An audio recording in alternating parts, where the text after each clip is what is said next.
Hey, TikTok. This week is going to be Thanksgiving.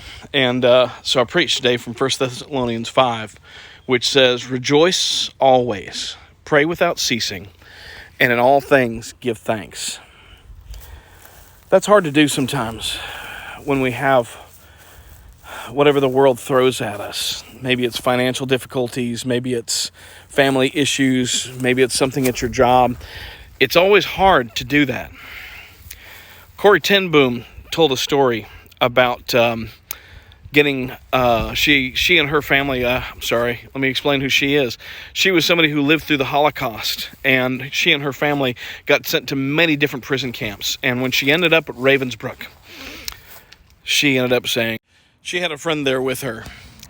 The friend reminded her of this scripture that says, "In all things, always give thanks."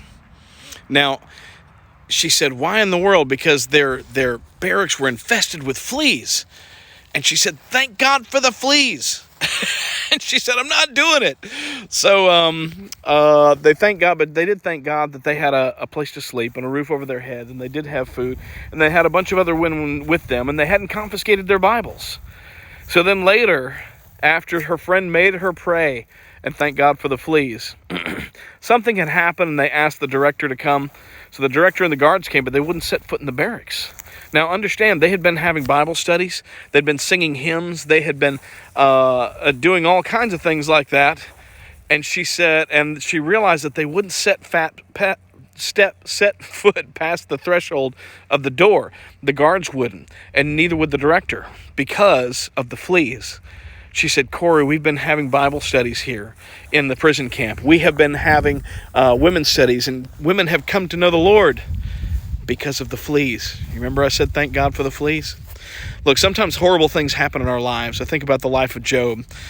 And we don't want to keep communication with God. We don't want to talk to him. We want to be angry with him and not say a word. If you're angry with God, tell him about it. If you're upset at your situation, tell him about it. Job, after he lost his entire family and everything he ever owned, he shaved his head, he tore his clothes, and he said, "I came into this world with nothing. I'm going to leave with nothing. Blessed be the name of the Lord." He knew everything that he had ever had been given to him by God. Today, folks, remember that if we'll continue to pray without ceasing, that doesn't mean with your head bowed and your eyes closed, but to continue to talk to God, even in the midst of our hard times, to give him thanks for even the difficult things, then we can have joy and rejoice. Not happiness, but joy. This is Chaplain Mark. I love all of you. Take care. Happy Thanksgiving.